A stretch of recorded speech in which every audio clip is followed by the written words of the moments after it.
Hello and welcome to Neuroscience Unplugged, where we are looking at how the brain reacts under pressure. And we do this by interviewing all our wonderful guests, where they bring their stories and learnings so you can learn from a practical perspective how you can apply them into your lives as well. And today we have Oliver Schnusenberg. Hello and welcome, Oliver. How are you today? I'm doing great, Nima. Thank you so much for having me on the podcast. I appreciate it. Very, very excited to have you on, and I know the listeners will feel the same way. I listen to your content, I watch your content, and it's so calming, it's soothing. The words are eloquently spoken, and I really wish I had you as a teacher at school because I would have learned a lot more. I've learned a lot listening to your content, not just about the neuroscience and your personal perspectives, but also the financial side of things as well. And that's not always been a subject that's digestible for everyone. So before we talk about your journey so far and your learnings and what you can share with the listeners, what I would love for you to do is tell the listeners a bit about yourself, your background, why you perhaps decided to pursue a master's in neuroscience, and what brought you to this point of thinking, okay, I want to try something a bit different. Yeah, absolutely. So I was born and raised in Germany, in a part of Germany that is kind of northwest, Westphalia. And I spent the first 19 years of my life there. So I finished high school in Germany, gymnasium. So I did that. And then I wanted to study hospitality management of all things. And I actually in Germany at the time, there was only, I think, one university where you could study that. So honestly, my high school grades, my marks were not good enough for that program. So I started looking outside of the country and found one that fit. And so my undergraduate degree is in hospitality management from Lynn University in South Florida. So, and then I was done with that, and my entire family, they're all accountants. So my father was a CPA, my sister's a CPA, my brother-in-law is a CPA. Now my niece is becoming a CPA, and so like the rebellious son that I was like, well, I don't want to be a CPA. So I started. Uh, but then during my undergraduate study, we had to take an accounting class, and so while I was taking it, I'm like, man, this is cool. Like I want to study accounting. So of course, right? So I started looking into master's programs and got an MBA with a specification in accountancy with the goal of becoming a CPA. So I finished my master's, and then so I'm being very open here. I tell my students, do not live your life the way I lived my early life. That's You should be living it a lot more intentionally than I did. But it was literally when I came out, I graduated in 95 from the University of Illinois, and it was just when the internet was starting, and they had this weird point system. I was not a US citizen. I was on a student visa. So getting a job was really difficult. And I thought, well, I kind of want to stay here, at least for now. So what's a good way to do that? So I'll just keep studying.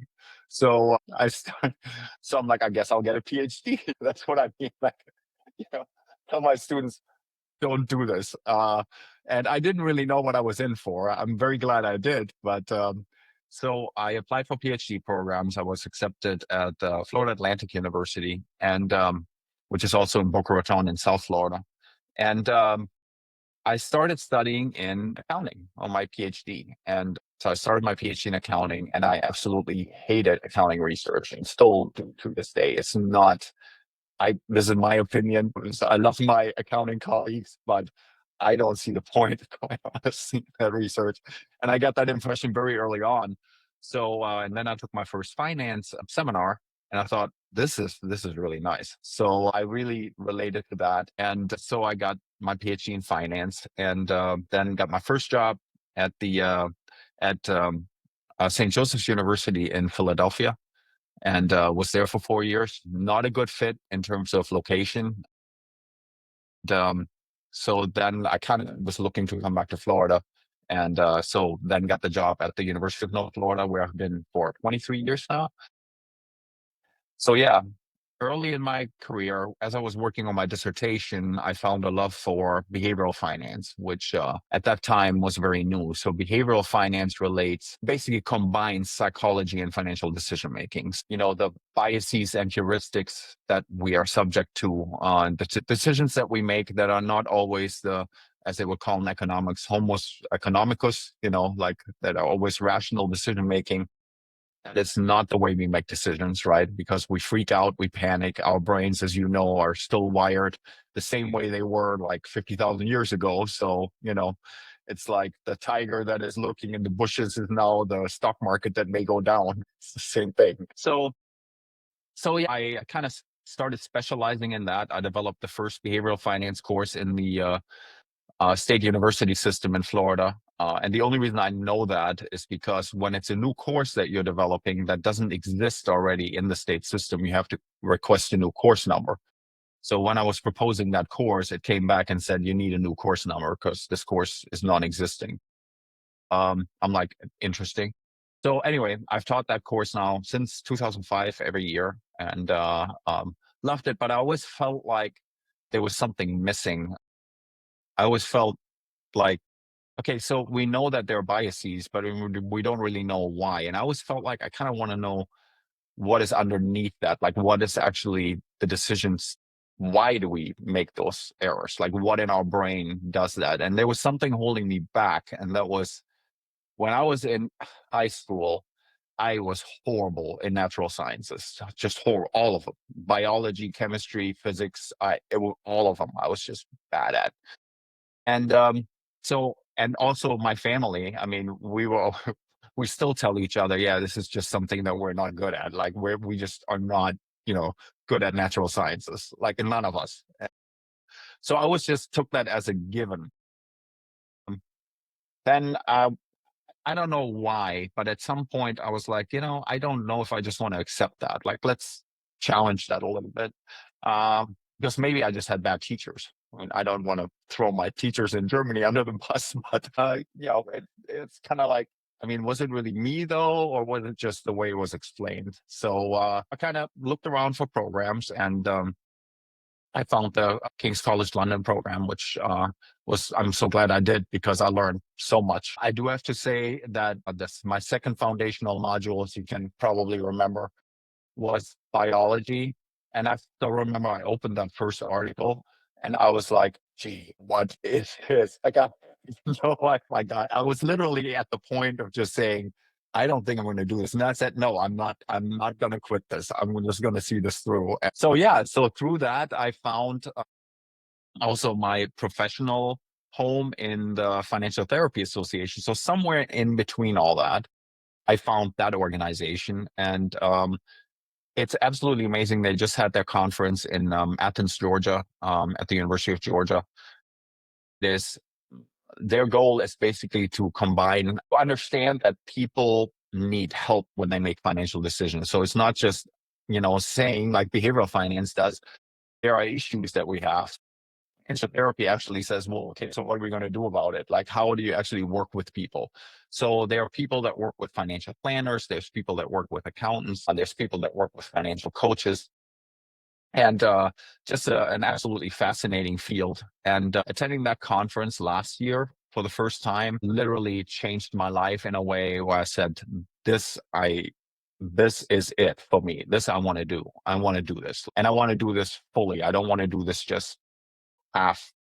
Pardon my French. I don't know. I'm not going to say it, but I just don't want to do it half. So, but what the issue I have, and this is a personal hangup, is that the word therapy. So I don't know. Probably in the UK, I would think the word therapist is even more protected than in the US.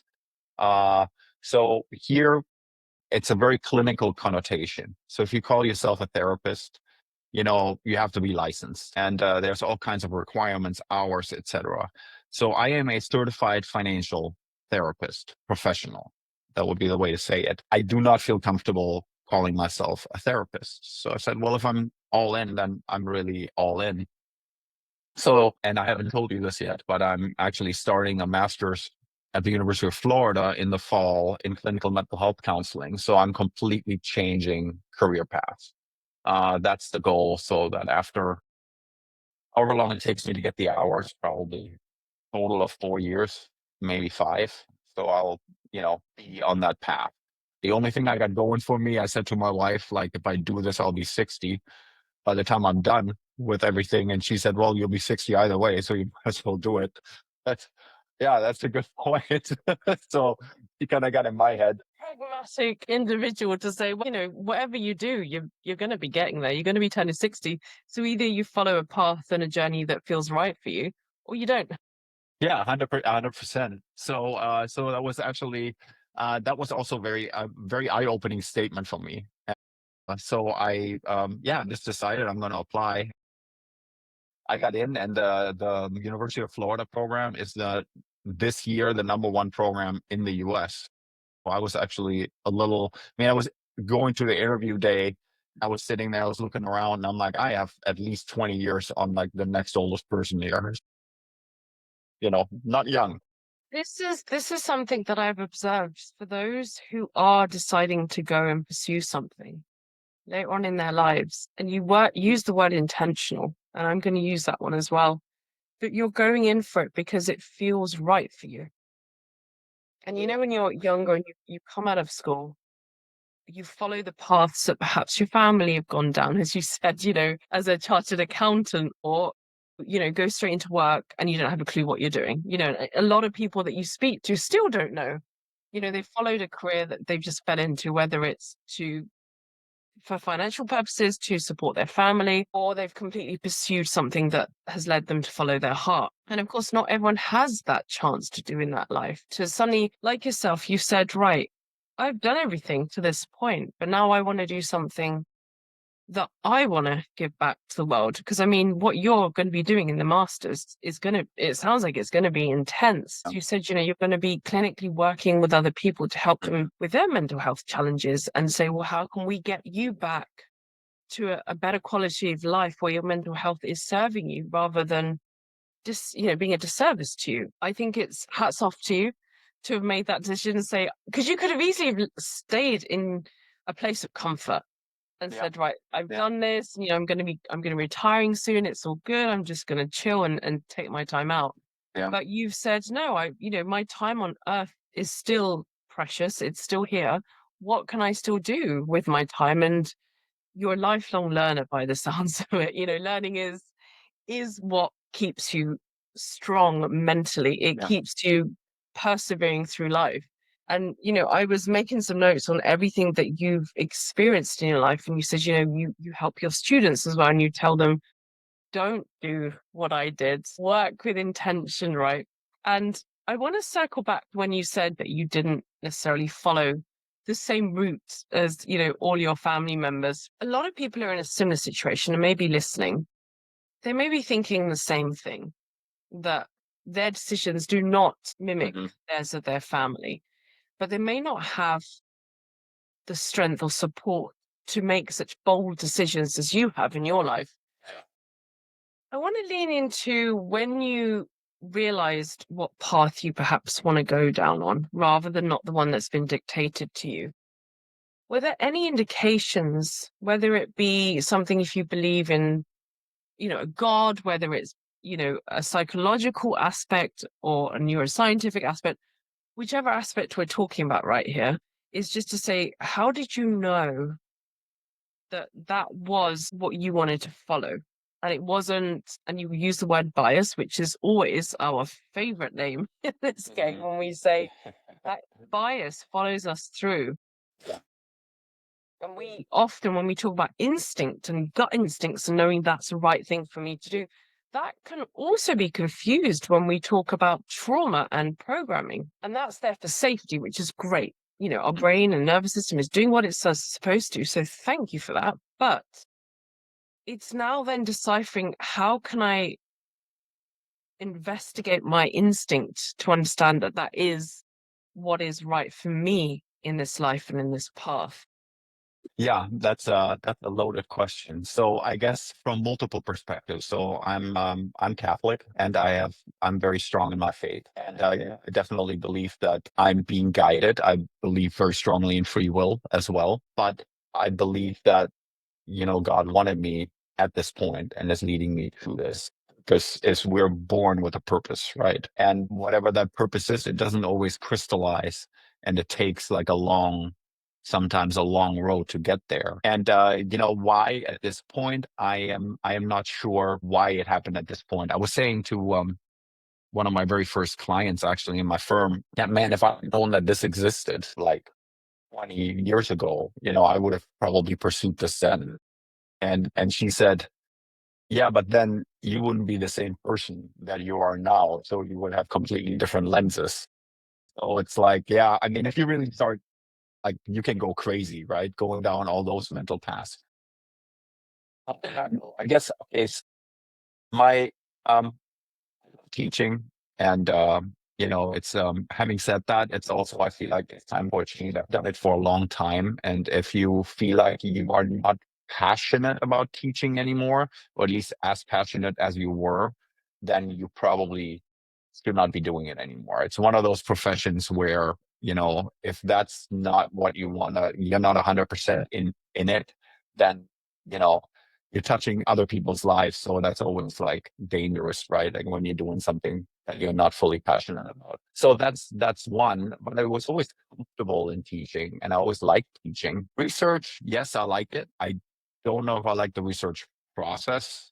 That's a different conversation, I guess. So there's a difference between liking something and feeling like I'm called to do this. That to me is the difference. So it's now when if I go and give a presentation, a finance presentation at a finance conference, even if I like the topic, I'm still dreading it. I don't, there's a certain, like, a lot of anxiety that comes with it. Like, anxiety, also a different conversation, but anxiety is not always a bad thing, right? Like, anxiety is a good thing. It makes you go, and want to do a good job. But with this, even with stuff, the presentation I just gave at this conference was so out of my comfort zone but I know that everyone at this conference is a friend, and they're extremely supportive in their environment. And there was not an ounce of anxiety when I was presenting. I think that to me is probably the giveaway. And it's like, this I want to do. Like, I just want to do this. I love doing this. So yeah, I'm not sure if that fully answered it. No, I mean, as you said, it's a very loaded question, but it's something that I've observed in the research so far, that those who are resilient throughout their lives, or they build resilience throughout their lives, they do have an alternative belief system that, as you said, you're Catholic, it could be Buddhism, Hinduism, whichever that they follow, but it's a belief of something other than themselves that gives them the guidance. And you said that yourself, you're being divinely guided through a path, but you're also taking into account something that you enjoy. And you could tell that you enjoy teaching. I mean, that was the first thing that you mentioned in the recording was your students, and that's like, when you've got a family, the first thing you do with pride is talk about your children, right? It's the same when you're a teacher, you talk about your learners in the same way, and you have the same pride about you when you said that. And I think it sounds like it's a very grounded approach of saying, well, I know this is what I'm passionate about. I know this is something I can do possibly for the rest of my life, but also this is something that I'm also being guided to pursue as well. Whereas what I've observed is some people can either be following one path or the other. And of course, that is when they're led to moments of existential crisis or questioning everything about their lives. And, is this what I want to do? Flitting back and forth between them. Would you say, when you have been listening to the divine guidance and listening to yourself as well as to what feels good for you, were there any aspects of your family's ancestral background that also helped you understand that, what, I've got one life, I want to go after this, and I'm going to do something that feels right for me? Yeah. So my father, and I spent a month in Germany in December, because my father was in a deep depression for several years. My sister, my sister lived literally across the street from my parents. So their house is right across the street.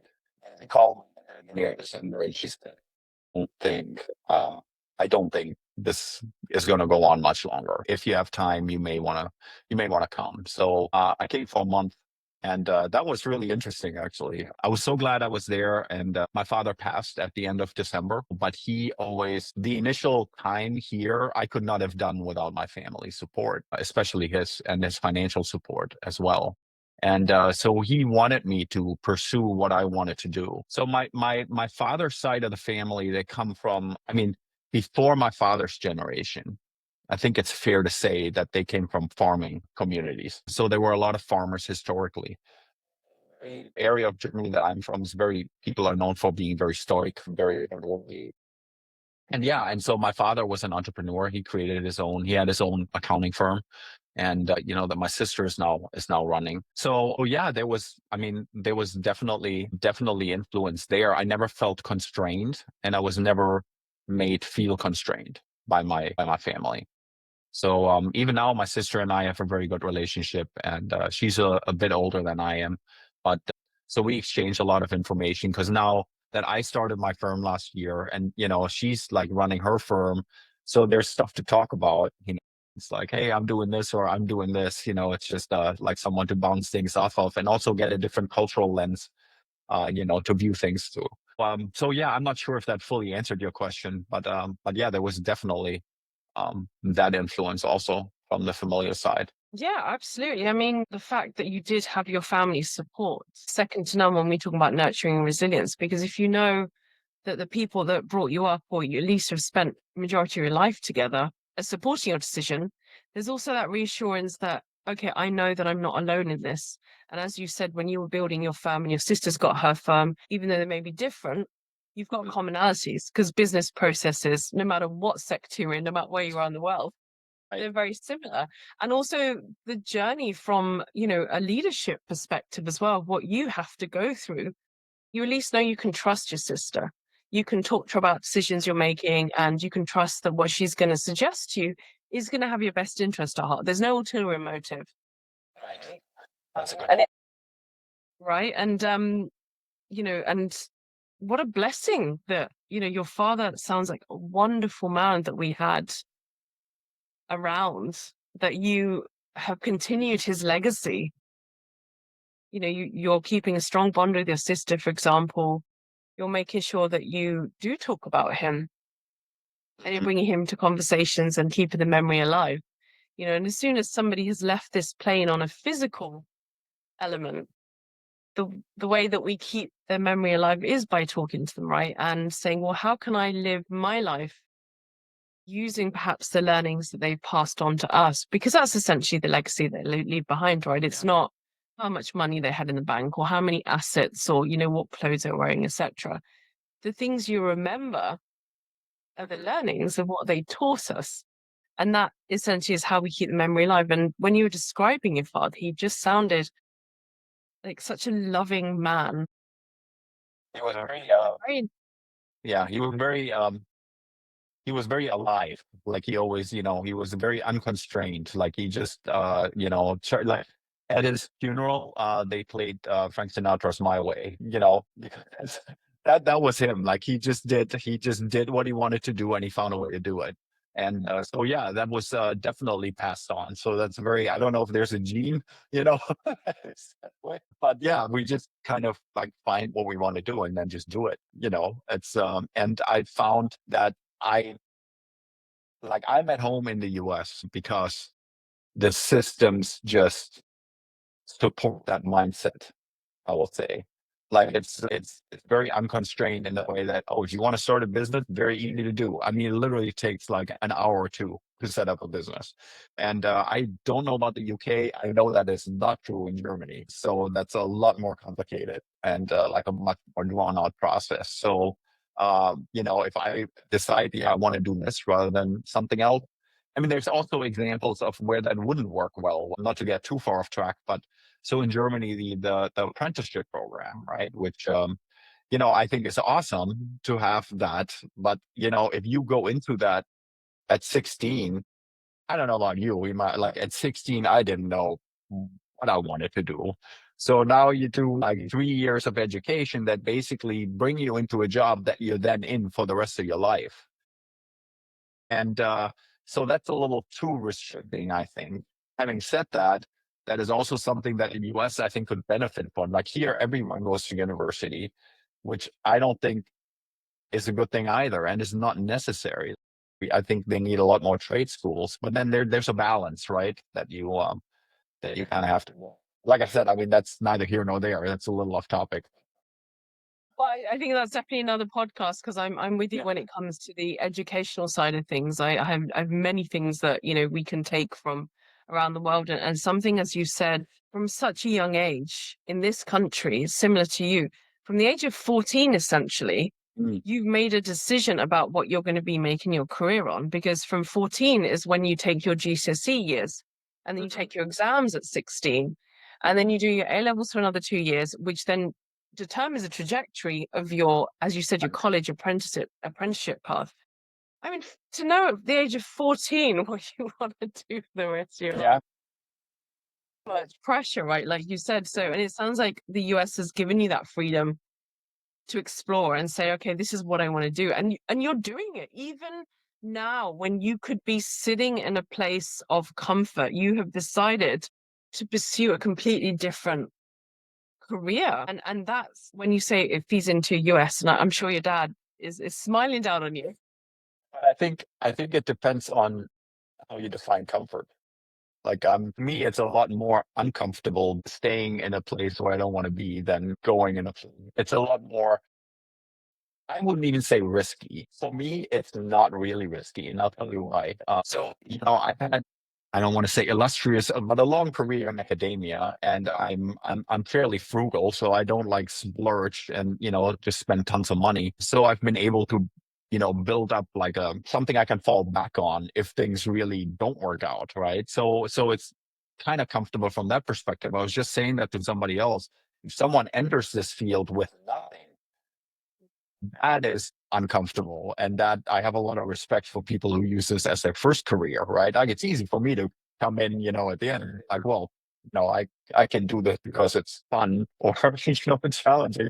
But somebody who just does it as a first career and it doesn't pay a whole lot, especially if you go get a government position, then that's a lot of respect for those people. It feels very comfortable and it feels very natural to go this route for me. That's beautiful what you said, that actually the comfort is knowing that you're doing something that is led for you.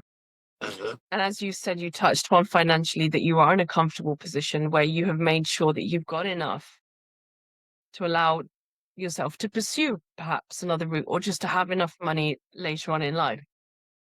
And that is what I observe a lot in many people, that stagnancy when it comes to their career. When they reach a certain point, they're happy, if happy is the right word, or they're content, I would say. They're content. Yeah. They're content to be just doing the same thing day in, day out, and their soul is dry.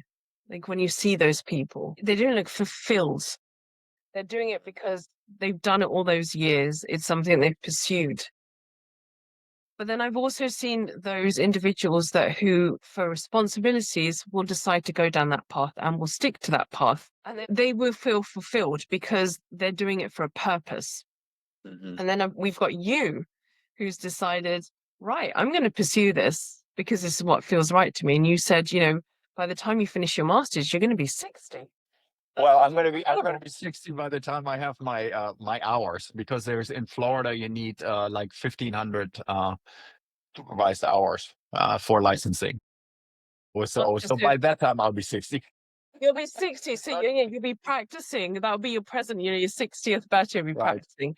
And I think it's absolutely incredible. And I know that we are running out of time. So I wanted to um, give you a chance to share with the listeners any projects upcoming that perhaps if they wanted to listen along. I know that you said you're pursuing something. If you're perhaps documenting it, where they can find you and where they've wanted to follow along. Yeah, so I have my own company that I founded last year, Equilibria Evolution. And what I do is exactly what you said. I help clients, I combine life coaching and neuroscience to help clients lead values-based, authentic, intentional lives. So it's really finding their path. We start with a values assessment and then see how those values are reflected in their lives, which values are theirs versus maybe inherited values. And I'm working on a course that will probably be published on Thinkific, which is a website. And what I do, infuse a lot of acceptance and commitment therapy and foreign content into my operations. It aligns very well with life coaching and with intentional living. So the course is basically an active form approach to intentional living. So they will be able to find that on Thinkific. And of course, anyone is welcome to follow me on YouTube, on Instagram, all the typical places. So I put content out that meaningful. I don't put a lot of bells and whistles in my videos. So it's usually just the content. And yeah, so anyone who would like to follow me there would be happy. I highly suggest listeners to do so because, as you said, without the bells and whistles, I do find it's very relaxing to listen to your content. My cognition is not overloaded when I listen to your content, which is normally the case with others. And I will include those details into it.